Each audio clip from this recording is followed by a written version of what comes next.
보기를 원합니다. 우리가 하나님 앞에 깨어진다는 말을 익숙하게 우리가 듣습니다. 깨어진다는 게 뭔가? 깨어짐이라는 것은 어떤 조건입니다. 일회성, 단회성이 아니라 우리가 늘 갖고 있는, 신앙인이 갖고 있는 조건입니다. 우리가 하나님 앞에 완전히 하나님 앞에 의지하는 어떤 삶의 스타일이 바로 깨어짐이라고 할 수 있습니다. 그러나 고난과 깨어짐은 같은 것이 아닙니다. 고난을 통해서 깨어짐으로 나아갈 수 있지만은, 그런데 고난을 당하면서도 깨어지지 않을 수가 있다는 것입니다. 깨어짐이라는 것은 뭡니까? 나의 삶 속에서 내 손을 떼는 거예요. 하나님이 내 삶을 통해서 하시고자 하는 모든 것에 권리를 내어드리는 것입니다.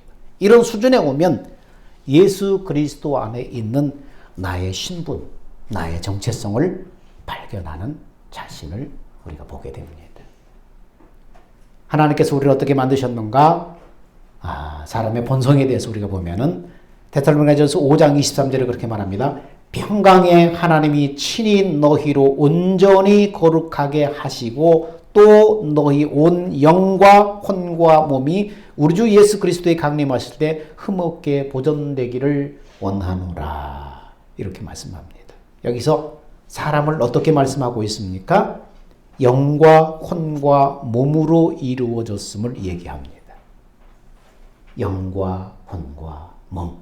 이 3등분으로 말씀하고 있습니다. 여러분, 하나님은 어떤 분이죠? 삼위일체예요. 그러므로 하나님의 형상을 따라 인간을 만들었는데 어떻게 만들었어요? 혼과 영과 몸 3등분으로 만들으셨어요. 하나님은 삼위일체신데 하나님 안에는 삼위, 세 인격이 하나님 안에 있습니다. 삼위일체 하나님께서 만드신 모든 만물들을 보면은 전부 3등분으로 되어 있는 것을 발견하게 됩니다. 이 세상을 어떻게 받아들이는가? 우리가 시간과 공간을 통해서 우리가 받아들이는데, 시간은 어떻습니까? 과거와 현재와 미래로 구성되어 있습니다. 이것은 서로 다르지만 이것이 모아서 뭘 만들어내요? 시간을 만들어내는 거예요. 여러분, 공간도 마찬가지죠. 공간은 어떻게 여러분 얘기합니까? 높이, 넓이, 깊이 이렇게 되어 있어요. 서로 다르지만 어떻습니까? 이것들이 모여서 뭘 만들어요? 공간을 만들어요. 삼위일체 하나님의 속성, 형상, 그런 것을 많이 본받는 것을 볼 수 있습니다. 이렇게 하나님께서 만드신 모든 것이 3등분으로 되어 있는데, 특별히 하나님께서 사람도 3등분으로 만들었다는 거예요. 영과 혼과 육으로 만들었다는 거예요. 육을 살펴봅시다. 인간은 육체 속에 살고 있어요. 우리가 볼 수 있는 몸은, 우리가 눈에 보이는 이 몸이라는 것은 우리가 아니고 내가 살고 있는 집일 뿐이에요. 그래서 성경은 몸을 뭐라고 말해요? 집이다, 장막이다, 집이다 이렇게 표현합니다. 그런데 이 몸을 통해서 우리는 어떻습니까? 이 몸을 집으로 삼아서 내가 살고 있는데 이 몸을 통해서 우리는 세상과 접촉을 하는 거예요. 어떻게 접촉을 해요? 촉감을 통해서. 그 다음에 뭡니까? 보는 것을 통해서. 그 다음에 냄새 맡는 것 통해서. 그리고 어떻습니까? 맛보는 것을 통해서, 듣는 것을 통해서. 촉각과 시각, 후각, 미각, 청각 이런 감각을 통해서 나는 이 몸을, 이런 감각을 통해서 세상과 접촉하고 있는 것입니다. 내가 몸 안에 있지만 이 몸 자체가 내가 아니에요. 몸은 내가 살고 있는 집이에요. 어떤 분은 미국 사람의 집에서 살고, 어떤 사람은 한국 사람의 집에 살고, 어떤 사람은 일본 사람의 집에 살고 있습니다. 그러나 한 가지 공통점은 뭡니까? 우리가 살고 있는 집은 늙고 낡아서 어느 날 없어진다는 사실이에요. 그리고 이 집이 무너지면 우리는 여기서 나가는 거예요. 두 번째, 인간은 혼을 가지고 있어요. 혼은 마음과 의지와 감정으로 되어 있는데, 혼은 다른 식으로 설명한다면 개성이라고 할 수 있습니다. 이 개성을 갖고 있지만, 우리가 개성을 갖고 있지만 이 개성이 우리가 아니에요. 이 개성 자체가 내가 아니에요. 인간은 개성을 통해서 사람과 사람을 연결하고 있습니다. 우리가 갖고 있는 개성의 사회적인 기능입니다. 여러분, 내가 관계를 갖는 것은 개성을 통해서 관계를 갖는 거예요. 내가 이 장소를 떠나면은 어떤 사람들이 야, 김일환 목사님이 어떤 사람인가를 물어보면 그러면 어떤 사람은 여러분은 그 사람이 어떻게 생겼거나 또는 그의 성격은 어떻거나 그 사람에 대해서 얘기할 수 있습니다. 이렇게 혼에 대해서는 내가 생각하고 느끼고 선택하는 기능을 하는 거예요. 그 다음에 세 번째, 사람은 영입니다. 사람의 깊은 곳에 다른 동물과 구별되는 무엇이 있는데 그것이 바로 인간의 영이라는 거예요. 사람은 영적인 존재입니다. 이 영은 하나님과 교통하기 위해서 있는 거예요. 그래서 사람은 영인데 사람의 정체성은 영인데 혼을 소유하고 있고 몸으로 살고 있는 존재라는 것입니다. 여러분, 강아지는 영이 있어요, 없어요? 강아지는 영이 없어요. 근데 뭘 있어요? 혼적인 기능이 있어요, 강아지는. 우리가 생각하고 선택하고 느끼는 것처럼 강아지에게도 이런 능력이 있습니다. 그러나 이 강아지라는 이 동물, 다른 동물도 마찬가지지만 동물에게는 영이 없는 거예요. 주인이 밖에 있다가 집에 들어오면 강아지가 어떻게 해요? 꼬리를 흔들며 막 흥분하며 어떻습니까? 반깁니다. 혼적인 기능이 있기 때문이에요. 하루 종일 밖에 있다 집에 왔는데 어느 날 강아지가 보이지 않아요. 어디 숨어 있는 거예요. 왜 숨어 있어요? 주인이 밖에 있을 때 분명히 무슨 짓을 벌려놨기 때문에 혼날까 봐 숨어 있는 거예요. 숨어 있을 때 강아지를 보면 그 강아지는 강아지 안에서 움직이는 아이고 큰일 났네 생각하는 이 마음을 보는 것 같아요. 그리고 나서 감정의 변화를 보게 됩니다. 움츠립니다. 혹시 주인이 나를 버리지 않을까 계속 어디 숨으려고 막 이렇게 발버둥치는 것을 볼 수 있습니다. 이와 같이 강아지에게는 개성이 있습니다. 감정이 있습니다. 선택을 합니다. 그러나 강아지에게는 영이 없는 거예요. 사람은 영인데 혼을 소유하고 있고 몸으로 살고 있는 이렇게 3등분으로 되어 있는 존재입니다. 자, 사람은 영과 혼과 육 3등분으로 되어 있는데 그 사람, 두 번째는 사람의 본질. 사람의 본질은 두 가지로 우리가 나눌 수 있습니다. 사람의 정체성, 인간의 정체성, 이 본질에 대해서 우리가 같이 말씀을 보기를 원합니다. 자, 당신이 누군가를 물으면 어떤 사람들은 당신이 생각하는 그 사람이 바로 당신 자신입니다. 그렇게 대답할 수 있어요. 당신 누구입니까? 내가 생각하는 나, 그 사람이 바로 당신일 수 있습니다. 또 어떤 사람은 아닙니다. 다른 사람이 생각하는 그 사람이 당신 자신일 수 있습니다. 그러나 진리는 뭡니까? 하나님이 당신을 누구라고 하느냐, 이게 진리입니다.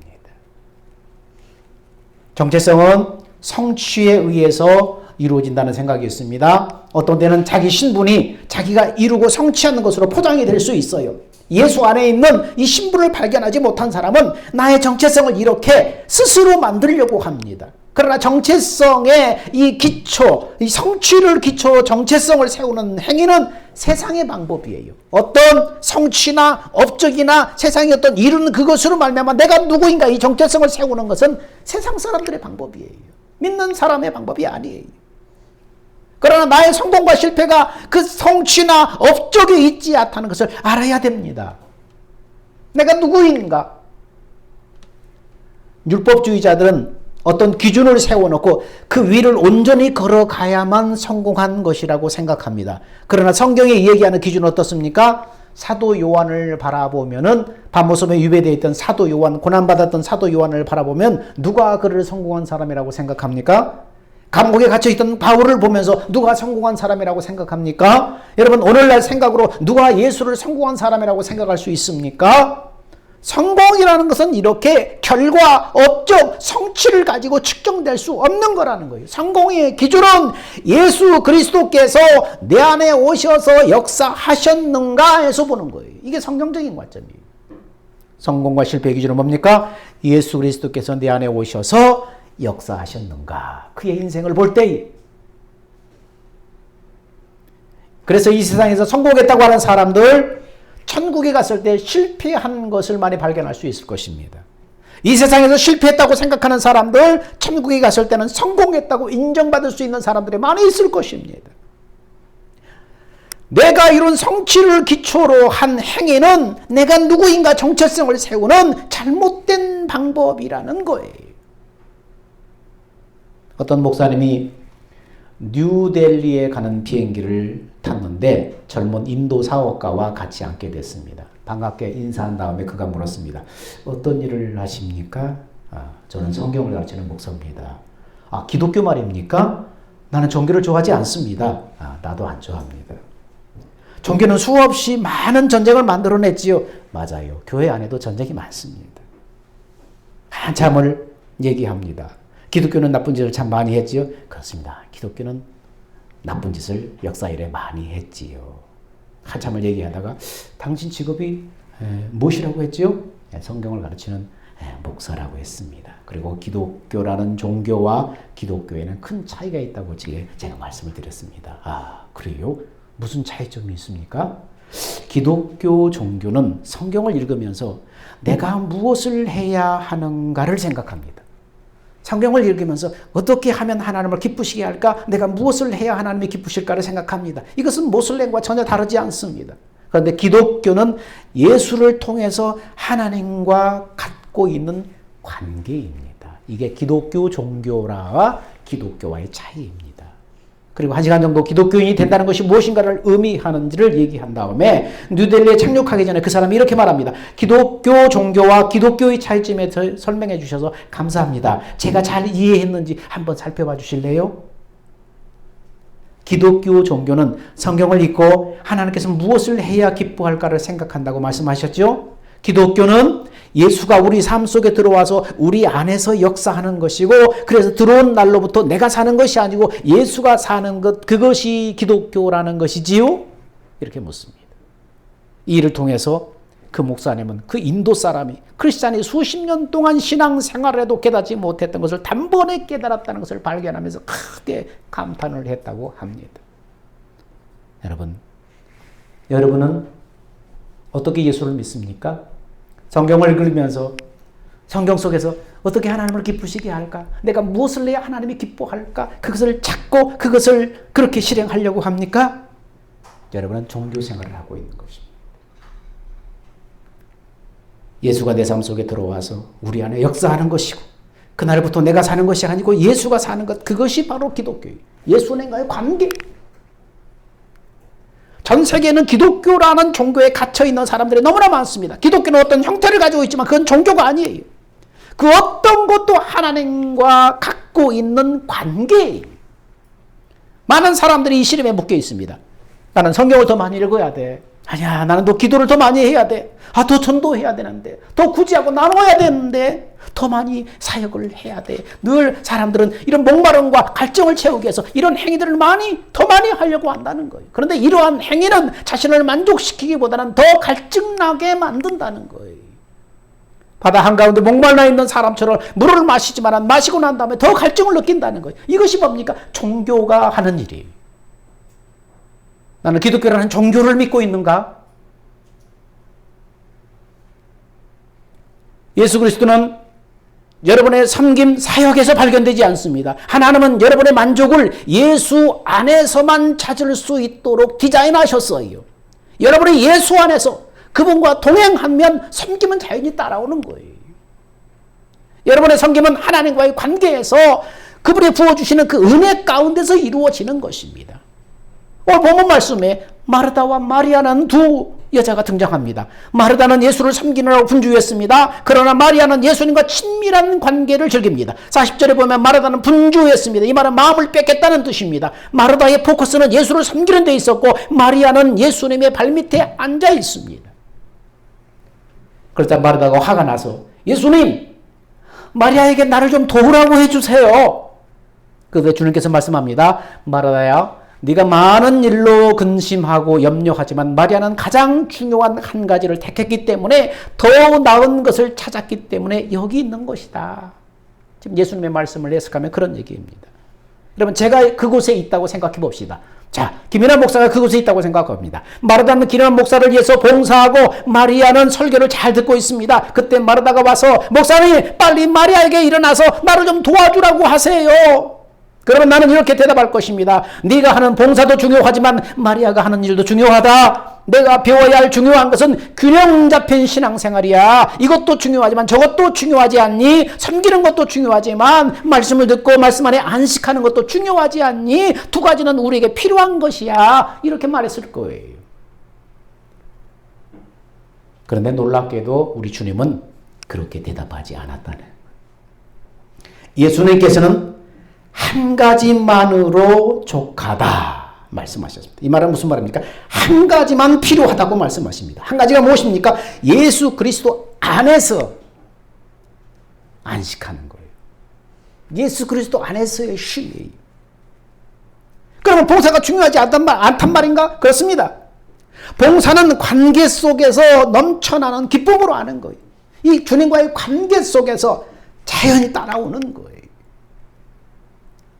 현대교회는 마르다가 상징하는 이 마르다로 꽉 차 있습니다. 예수를 위해서 무엇을 하려고 합니다. 그러나 예수님이 원하는 것은 예수 안에서의 안식입니다. 우리가 그 안에서 안식하고 있다면 그가 인도하시는 대로 그를 섬길 것입니다. 우리의 에너지로 섬기는 것이 아니라 주님이 주시는 에너지로 섬기는 것입니다. 이것이 바로 그리스도를 위한 사랑 때문에 섬기는 것입니다. 성경은 이렇게 따라오는 것입니다. 하나님에게 우리는 아무 가치 없는 일을 우리는 하고 있을 수 있어요. 하나님에게 아무 가치 없는데 우리는 그 일을 열심히 하고 있을 수 있어요. 하나님께서 나를 통해서 복음 증거하고 싶은데 내가 그 시간에 기도하고 있다면 뭔 필요가 있습니까? 하나님께서 기도하라고 하시는데 그 시간에 내가 성경을 읽고 있다면 지금 잘못된 장소에 있는 거 아니에요? 중요한 것은 뭡니까? 그분 안에 거하는 것이고 그분의 명하는 소리를 분명히 듣는 것입니다. 우리가 하는 것들을 하나님께 보여드리려고 하지 말고 그리고 하는 일로 말미암아 어떤 보답을 받으려고 하지 말고 하나님과의 사랑의 관계 속에서 신앙생활이 안 되는 것입니다. 사랑의 관계 속에서 섬기고 사랑의 관계 속에서 걸어가는 것입니다. 그러면 하루 종일 기도할 것입니다. 성령의 역사 가운데 성경도 보게 될 것입니다. 복음 전파도 하나님께서 가라고 한 사람에게 전도하게 될 것입니다. 그러면 우리가 하는 모든 일에 생명의 역사가 일어날 것입니다. 공허한 마음으로 빈 마음으로 뭔가를 해서 하나님의 뜻을 이루려고 한다면 아무런 역사도 일어나지 않는다는 거예요. 우리의 신분, 나의 정체성은 내가 뭔가를 하고 성취하는 것으로 이루어지지 않는다는 거예요. 그래서 정체성은 관계에 의해서 세워지는 거예요.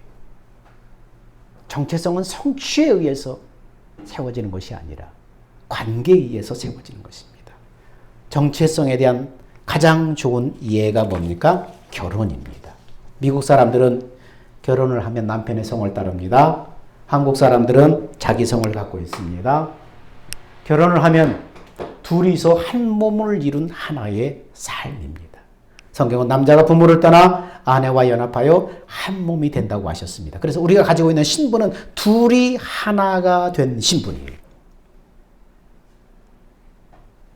우리는 예수 그리스도와 함께하는 예수님의 신부예요.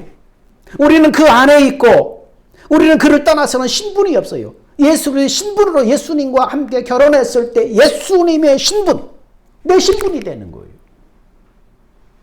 이게 정체성이에요. 두 번째 정체성에 대한 다른 관계는 뭡니까? 탄생이에요. 탄생. 내 자녀들은 내 생명을 가지고 태어난 나의 분신입니다. 그들은 항상 나의 자녀고 어떤 것도 이 관계를 바꿀 수 없습니다. 그들이 때로는 나를 실망시키고 나에게 상처를 줄 수 있지만 그렇다고 이 관계를 안 하겠다고 말할 수는 있지만 옛날로 돌아가서 다시 태어나지 않겠다고 말할 수는 없는 거예요. 우리는 하나님의 가정에서 태어났고 우리는 하나님의 자녀이며 가족입니다. 그래서 결혼과 탄생을 바로 하나님과 우리의 관계, 나의 정체성에 대해서 알 수 있는 그런 예라고 할 수 있겠습니다. 우리가 하나님의 자녀면, 하나님의 가족이면 그러면은 하나님과 닮은 것이 있을 겁니다. 우리가 하나님의 생명으로 태어나서 하나님과 예수님과 결혼해서 예수님의 신부고 또 하나님 예수님과 결혼에 비유해서 또 자녀에 비유해서 하나님의 가족이라면 하나님 닮은 것이 있을 거 아니에요. 하나님께서는 성경을 통해서 그리스도인에 대해서 묘사를 합니다. 성경은 우리를 성도, 성자라고 표현하고 있습니다. 로마서 1장 7절에 그렇게 말합니다. 로마인은 하나님의 사랑하심을 입고 성도로 부르심을 입은 모든 자에게 하나님 우리 아버지와 주 예수 그리스도로 쫓아 은혜와 평강이 있기를 원하노라. 성도라 부르심을 입은 자들. 성도란 뭡니까? 성자, 성자. 거룩한 사람. 신약에서 이 말이 63번이나 우리를 이 성자로 부르고 있어요. 성자로. 나는 성자같이 느껴지지 않는데요. 나는 성자처럼 살고 있지 않는데요. 나는 성자처럼 거룩한 생각을 하지 않는데요. 그러나 느낌이 여러분을 말해주지 않는 거예요. 느낌이 여러분을 말해주지 않는 거예요.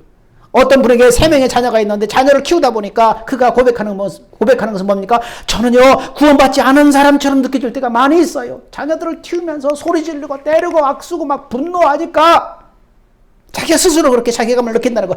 어떤 때는 내가 보면 내가 구원받은 사람인가 아닌가 의심할 때가 많이 있다는 거예요. 우리는 항상 성자처럼 행동하지 못할 때가 많아요. 그러나 행동하는 것이 여러분을 나타내고 있지는 않다는 거예요. 그 행동이 여러분이 누구인가를 말해주지는 않는다는 거예요. 내가 여자 분장을 할 수 있지만 그것이 나를 여자로 만들지는 않아요. 내가 누구인가는 탄생해 있는 거예요. 성경은 여러분을 성자라고 말합니다. 거룩한 사람, 성자라고 말합니다. 두 번째, 성경은 우리에 대해서, 하나님의 자녀된 우리에 대해서 뭐라고 말합니까? 의로운 백성이라고 말합니다. 로마서 5장 17절에 그렇게 말합니다. 한 사람이 범죄를 인하여 사망에 그 한 사람으로 말미암아 왕노릇하였은즉 더욱 은혜와 의의 선물을 넘치게 받은 자들이 한번 예수 그리스도로 말미암아 생명 안에서 왕노릇하리로다. 우리는 더욱 은혜와 의의 선물을 넘치게 우리가 받았는데 어떻게 받았는가? 우리가 쟁취한 것이 아니라 예수 그리스도를 통해서 선물로 받았다는 거예요. 예수님의 생명이 나의 영혼 안에 들어옴으로 내가 받게 된 거예요. 내가 뭔가를 해서 전수받거나 대가로 받은 것이 아니라 예수님의 생명이 내 안에 들어옴으로 은혜와 의의 선물이 내 것이 된 거예요. 그러니까 태어날 때부터 하나님의 생명으로 태어날 때부터 내가 갖고 태어난 거예요. 우리가 태어났을 때 우리의 영혼은 죄로 말미암아 죽어 있었습니다. 영혼이 죄인이었기 때문에 우리는 죄인이었습니다. 그러나 믿는 자가 되었을 때 내 안에 성령이 들어와서 그리스도인이 되었습니다. 내가 의롭게 된 것은 나의 행위에 있지 않고 예수 생명을 삶 속에 받아들이는 데 있었습니다. 예수님은 완전히 의로우신 분입니다. 나도 완전히 의롭습니다. 왜냐하면 의로우신 예수의 생명이 내 안에 들어오셨기 때문입니다. 그래서 우리는 의로운 자예요. 그래서 의인은 바로 우리예요. 예수 믿고 거듭난 자가 의인이에요. 그래서 고린도후서 5장 21절에 하나님의 죄를 알지도 못하신 자로 우리를 대신하여 죄를 삼으신 것은 우리로 하여금 저의 안에서 하나님의 의가 되게 하려 하심이니라. 우리가 누구인가? 성경은 나를 의롭다고 증거하고 있습니다. 그렇다면 하나님, 나를 거룩한 사람, 의로운 사람 만들어 주옵소서. 이런 기도는 맞지 않아요. 이미 의로운 사람이에요. 한국에서 태어났으면 한국 사람이에요. 어렸을 때는 한국말에 다 몰라도 때로는 매운 김치를 먹지 못해도 자라나면서 당연히 다 한국말 잘하고 김치도 먹게 될 것입니다. 한국 사람다운 한국 사람이 되어갈 것입니다. 그러나 한국에서 태어났으면 그냥 한국 사람이에요. 하나님 나를 더 한국 사람다운 한국 사람으로 만들어주세요. 그렇게 기도할 필요가 없어요. 이미 한국 사람이에요. 내가 더 한국 사람이 될 수 없는 것처럼 우리는 더 이상 의로워질 수가 없는 거예요. 태어날 때 이미 의를 가지고 태어났기 때문에. 영적인 유전자를 가지고 태어났기 때문에 더 이상 어떤 의로운 사람이 될 수 없어요.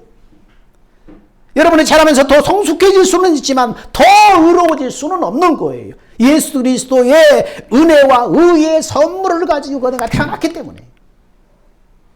우리가 내가 누구인지를 알면은 그 신분에 맞게 행동을 하게 되는 것입니다. 그러므로 더 의롭게 살게 해주십시오가 아니라 내가 누구인가 정체성을 아는 게 더 중요한 거예요. 세 번째, 우리는 어떤 사람입니까? 하나님의 생명으로 태어난 우리는 하나님의 작품이라고 성경은 말합니다. 하나님의 작품이라고. 에베소 2장 10절에 말합니다. 우리는 그의 만드신 바라 그리스도 예수 안에서 선한 일을 하여 지으심을 받은 자니 이 일은 하나님이 전에 예비하사 우리로 그 가운데 행하게 하려 하심이라. 하나님이 우리를 신적인 최고의 작품으로 만들었다는 거예요. 그리고 만드신 후에 하나님이 어떻게 감탄하셔서요?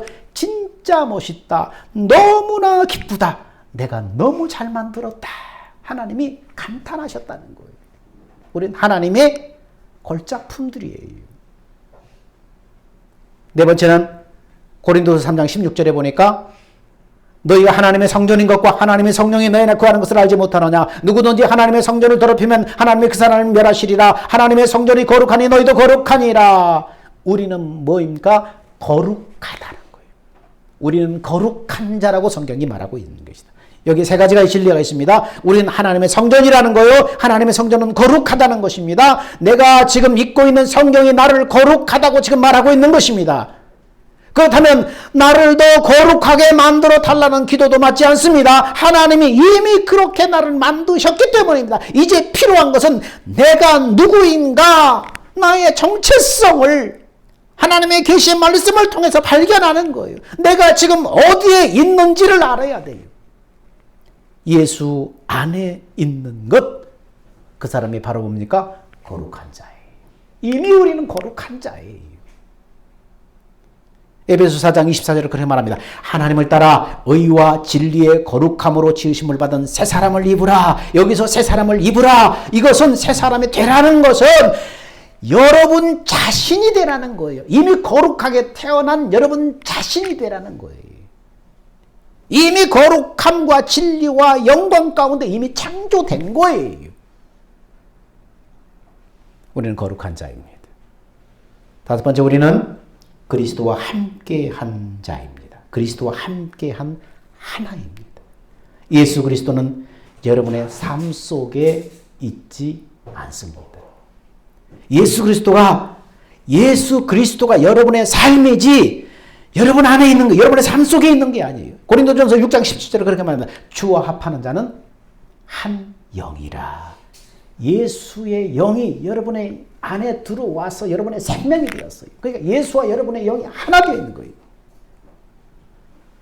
제가 가끔씩 이제 녹차를 몸에 좋다고 해서 마시는데, 녹차를 여러분에게 이제 설명을 한다면, 자, 이게 녹차라고 생각하면은 이것은 뜨거운 물인데 녹차가 그 안에 있다 나오는 겁니까? 자, 이 녹차라고 생각하면은, 녹차물이라고 생각하면은 이건 참 뜨거운 물인데 녹차를 마시는데 녹차가 뜨거운 물 속에 있다가 나오는 것입니까? 아니에요. 이게 자체가 녹차예요. 녹차를 이 안에 집어넣었을 때는 녹차의 뜨거운 생명이 물 안에서 녹아서 물의 본질이 변한 거예요. 본질이 변한 거예요. 녹차가 뜨거운 물 속에 있다가 나오는 것이 아니고, 녹차를 집어넣었을 때 녹차의 그 뜨거운 생명이 물 속에 녹아서 본질 자체가 변한 거예요. 그래서 이거 자체가 녹차예요. 그냥 물이 아니라 새로운 녹차라는 신분이 된 거예요. 맞습니다. 예수 그리스도가 우리 안에 오셔서 우리의 본질이 변해버리는 거예요. 예수 생명으로 본질이 변해버리는 거예요. 어떤 사람은 나는 은혜로 구원받은 죄인이다 그렇게 말합니다. 맞습니까? 틀립니다. 그렇지 않습니다. 예수께서 여러분의 삶 속에 들어왔을 때 여러분의 본질이 이미 바뀌어버렸어요. 여러분은 죄인이 아니라 이미 성자이기 때문에 죄를 짓지 않는다는 말이 아니에요. 예수님이 내 안에 계시기 때문에 내가 이제는 죄인의 신분이 아니라는 거예요. 우리는 때때로 죄를 범하기도 하지만은 그래도 우리는 거룩한 사람입니다. 우리는 성자입니다. 우리는 의인입니다. 우리는 하나님의 생명이라는 새로운 본질을 가지고 있기 때문이에요. 그래서 내가 누군가를 분명히 알고 성령의 계시로 날마다 이것을 깨달아가면은 나다운 사람으로 날마다 이제 행동이 이제 변화가는 것입니다. 베드로서 1장 4절에 그렇게 말합니다. 이로써 보배롭고 지극히 큰 약속을 우리에게 주사 이 약속으로 말미암아 너희로 정욕을 인하여 세상에 썩어질 것을 피하여 신의 성품에 참여하는 자가 되게 하려 하셨으니, 신의 성품에 참여하는 새로운 본질, 이 본질로 우린 변했다는 거예요. 예수 그리스도가 우리의 본질이에요. 우리의 생명이에요. 여섯 번째, 우리는 하나님의 생명의 표현이다. 하나님의 생명이 우리 안에 들어와서 하나님의 생명으로 태어났어요. 우리 삶은 뭡니까? 하나님의 생명의 표현이에요. 우리의 생명이신 그리스도께서 나타내실 때에 그때 너희도 그와 함께 영광 중에 나타나리라. 그리스도가 우리의 생명입니다. 사랑하는 여러분, 거룩합니까? 여러분 의롭습니까? 예수님이 여러분의 삶입니까? 하나님이 말씀하셨기 때문에 이것은 진리인 것을 믿으시기 바랍니다. 내 느낌과 상관없이 그 말씀은 진리입니다. 우리는 나의 정체성을 알고 나의 나됨을 찾아가야 돼. 진짜 나의 나됨을 찾아갈 때 우리의 삶은 변하는 거예요. 우리의 행동은 변하는 거예요. 우리의 말씨가 변하는 거예요. 우리의 정체성, 내가 누구인가? 하나님, 나는 은혜로 구원받는 죄인입니다. 아니요, 죄인이 아니에요. 이미 거룩한 자예요. 행동이 좀 서툴어도, 습관이 좀 서툴어도 우리는 거룩한 자예요. 그 본질을 이제 날마다 이제 고쳐가는 것입니다. 정체성을 분명히 알고 우리가 하나님의 자녀다운 자녀로 긍지를 가지고 마귀가 속살거리는 나의 모든 나를 열등하게 만들고 우울하게 만들고 낙심하게 만들고 더 나아가지 못하게 움츠리게 만드는 모든 것들 다 벗어버리고 선포하십시오. 나는 이미 거룩한 자다. 나는 의로운 자다. 나는 하나님의 생명과 하나된 자다. 그리스도 예수 안에 있는 자에게는 결코 정죄함이 없나니 생명의 성령의 법이 나를 사망의 법에서 나를 해방하였느니라 선포하는 거예요. 그래서 여러분 자신을 아는 거예요. 그래야만 마귀에게 속지 않아요. 마귀에게 여러분을 움츠리게 만들고 더 이상 활짝 뛰지 못하고 비상하지 못하게 만드는 것들, 너는 그럴 것 같아 안 되잖아, 넌 죄인이잖아, 너는 안 되잖아, 마귀의 속살거림을 예수 이름으로 선포하고 뛰어넘고 하나님의 자녀다운 거룩한 의로운 하나님의 최고의 걸작품으로 여러분의 인생이 만들어지기를 축원합니다. 사랑과 은혜가 풍성하신 아버지 하나님, 은혜를 감사합니다. 하나님, 내 업적이 아니라 내 공로가 아니라 그것으로 나의 신분을 만들지 않게 하옵소서. 나의 정체성을 만들지 않게 하옵소서. 성경이 말하는 내가 누구인가를 분명히 알고 그걸 선포하고 나다운 사람, 하나님의 만드신 나다운 사람을 날마다 발견하고 그렇게 되어지게 하여 주옵소서. 우리의 생명 되신 예수님의 이름으로 기도하옵나이다. 아멘. 다 같이 기립합시다. 주님 다시 오실 때까지.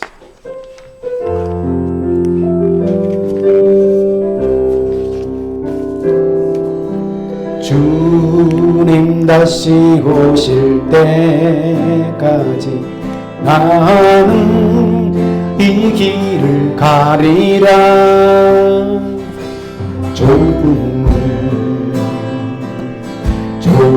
길 나의 십자가 지고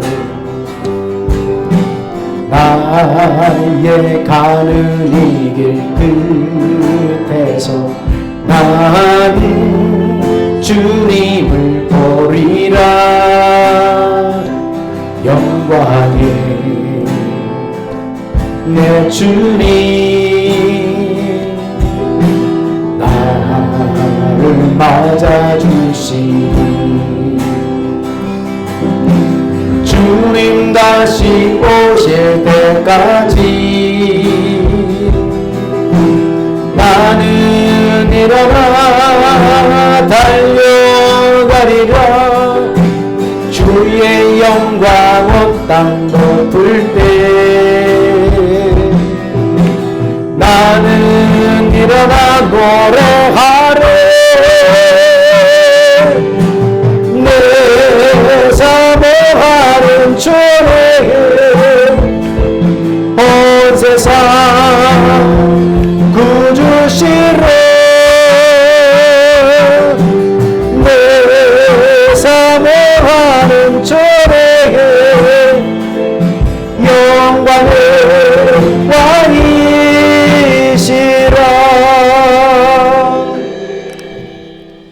이제는 우리 주 예수 그리스도의 은혜와 하나님의 사랑하심과 성령의 내주 교제 교통 인도하심이 내가 누구인가 정체성을 분명히 알고 나다운 사람, 하나님이 만드신 나다운 사람으로 살기 위해서 나다움을 회복하기 위해서 날마다 성령님과 친밀히 교제하기를 원하는 사랑하는 성도들의 삶과 그 경건의 삶 위에 이제부터 영원 무궁토록 함께 있을지어다.